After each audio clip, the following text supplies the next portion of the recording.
Today is WCS round of 32. It's going to be good. It's going to be good. We have the best group of the round of 32. So it's going to be awesome stuff. As we have Snute, we have Lilbow, we have Hydra, and finally we have Kolazhur, or Kolazhur, depending on which realm of the world you're from. So it's going to be great. It's going to be great. Esports rehearsals! It's going well. We've just watched the first series. We're halfway through. We just finished game 1 of Snute vs Hydra. I'm eating some lovely chicken catering here, some chicken feta.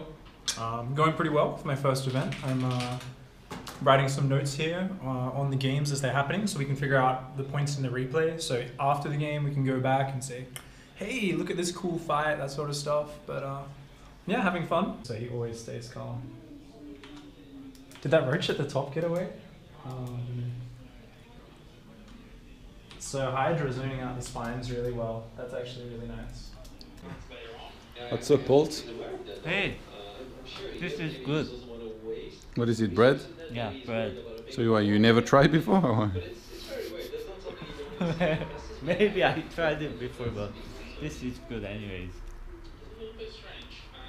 Manages to get all the circlings in, catch some of the roaches on the left-hand side. The ones on the right are also dying off. Lynx are going to shred up a lot of these drones as well, who had to come off for the fight, but that was brilliantly orchestrated here for Hydra, despite a pretty good defense from Snute, to be honest. That was so smart by Hydra, you know, just showing a few circlings, like showing more than usual, but giving Snute the idea that he can defend this, and then suddenly he swung in with all of them. He's going to try to get another surround. I must say, Snute is doing pretty okay so far, though. He's actually taking a supply lead. And now +1 is ready for these roaches, which means they're going to be so much better against these circlings. I cannot believe that Snute didn't lose a ridiculous amount of drones or their third base. Yeah, the commitment, I think Hydra got kind of greedy. I mean, correct me if I'm wrong, but it looked like as if he got greedy. I mean, he separated half of his circlings off to try and go for the jugular, straight into the natural, and try and do some damage there. I must say, like, I really like the way Hydra started it. Like you said, only showing, like, let's say 40% of the circlings, and then the other circlings came in. I thought that would have gone better for him than it actually did. And now Snute is saying, haha, I got +1 roaches and you don't, so I'm going to march across the map instead.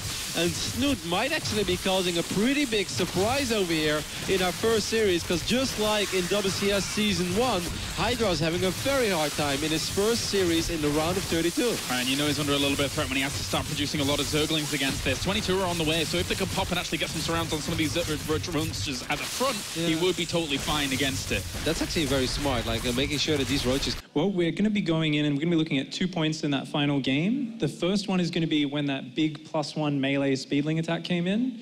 And then we're going to go on.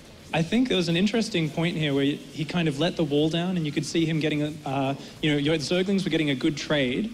Do you think it was a mistake to not target down the third base around this point? Or do you think killing the roaches was more important? Actually, this build is from Cats.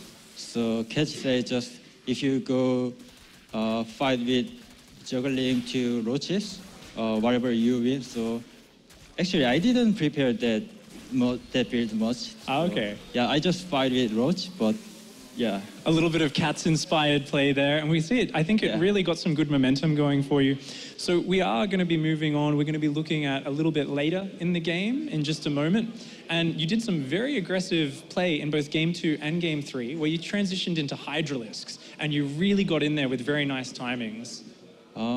Because I saw Snute spine color in the natural, which means he's gonna prepare Infestor or Hive, something defensive style. So that, I think Roach Hydra timing is good against something prepare after a late game. So okay, cool. Well, let's take a look at this fight now. I think you're absolutely right that we could see in the drone count a little bit earlier that Snute was actually about 72, 74 drones.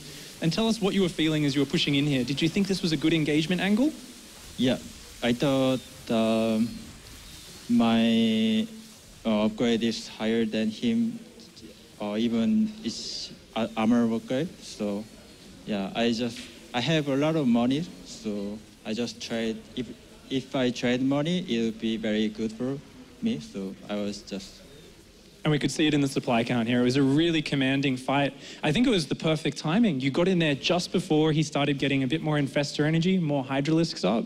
So it was absolutely commanding. So we were trying something different this season for the post-game analysis. So we figured out that most of the time we have 2 defining moments in every game, and it was interesting to have both of them loaded up at the same time, so we don't have to scroll through the replay for too long. So that's what we tried here. So I get somebody helping me. He sets up the first replay. I set up the second part of the analysis, and then I can do both without losing any time. So we keep it short and clear and everything. So I guess it worked well. That was the first time we tried, and I'm pretty satisfied with the result. Prediction, maybe 2-1, or if he gets very good build, maybe 2-1. Yeah, that's my prediction.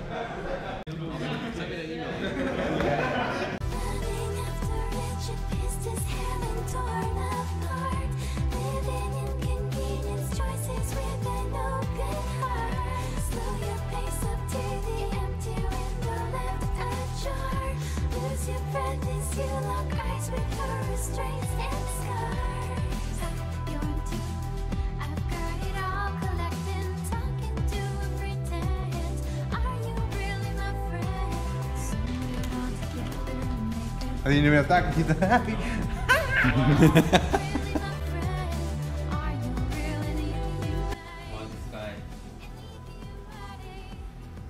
What are you fucking doing?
Are you worried or what? I'm just so tired. You gonna win? Yeah, of course.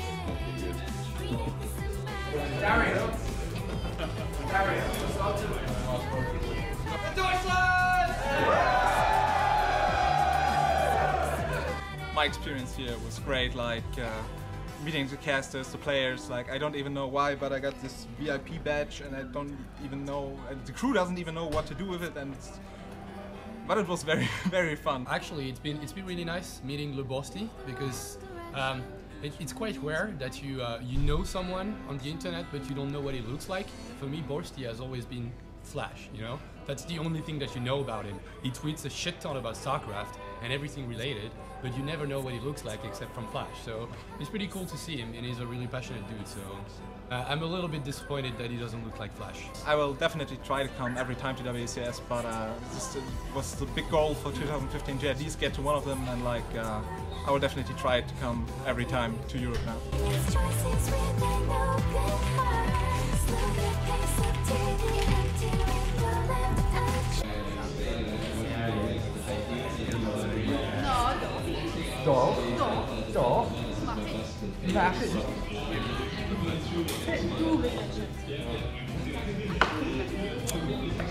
Sean, embarrassing himself as always. I just moved to America just 1 month. It's very big thing for me because everything is changed. Before I practiced a lot versus Protoss, but still my weakest race is vs Protoss. So I worry about Protoss like that. I'm sure here for WCS champion because I missed WCS season 1. So I just have 2 2 seasons. So I have to get good result, like final maybe. Alright guys, this is going to be the start of our final day of our 4 WCS day marathon, our 4-day WCS marathon. And this is the day that everybody has been looking forward to. Ever since the moment the groups got drawn, we saw Jaedong. It's like, cool, who's Jaedong gonna play? Well, probably the 3 cheesiest Protoss players in WCS. I think it's going to be awesome. This is one of these days where I don't think like anything that happened in the last few weeks matters. It's like you're going to see unique, bizarre games. I hope we're going to see a lot of fun stuff, just that makes us laugh, because in the end of the day, Starcraft, you want to laugh, you want to have fun. My predictions, as Litot asked me to make some predictions, I do think Jaedong is going to win the group. I think he'll drop 1 map. I think he's going to win his first series 2-0, and then the final series he's going to win 2-1. And the Protoss that's going to make it out of this group, I kind of hope it's going to be elfi, just because, you know, elfi is always has a sweet spot in my heart, but I think it's going to be GunGFuBanDa. I think he looked pretty good in his PvPs in the past, but most of the time a player like Haas will just make it out. He will proxy some Stargates, and you think like, I think these guys should be capable of defending this, but the Oracle is going to kill 7 workers every single game. Or the 11 gate in the starter, the 10 gate. I don't know, Todd, it's going to be fun, but yeah, Jaedong is going to win, I believe. Alright, we're watching game 2 of GunGFuBanDa against Jaedong. I predicted him to win the group, by the way, after I saw game 1. And I actually think this is going bad for Jaedong. Like, he's up 60 supply, but he just lost his 4th base and he doesn't have overseer. I actually don't think this is smart. He should have waited. He should have waited until Jaedong would really commit and then wipe in the DT. So Jaedong would be like extremely annoyed and would probably still try to make something happen. But now he barely lost anything, so now GunGFuBanDa is still down 80 supply. So maybe Jaedong will win now. I think this was not smart. Should have waited. Where's the Roddy micro? Well, whenever I warp in DTs, there's not a whole lot of micro talk. There's hoping to God he doesn't have detection. What's going on, boys? I don't know. This isn't looking all that good for Jaedong right now. You ready to take off the buttons, Apollo?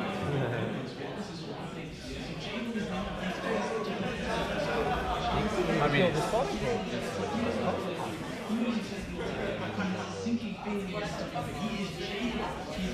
when the next 2 zealots show up, he should start working on his spawning pool. Like, with 3 zealots, you should shield case, and now you should start working on the pool. Start working on the pool.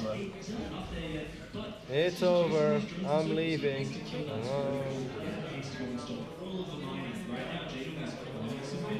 Oh, interesting. Yeah, like he should. Oh, it's gonna matter, man. They won't finish. Yeah. Actually, Jaedong could hold it. It's not over yet, motherfucker. It's not over yet. It's not over.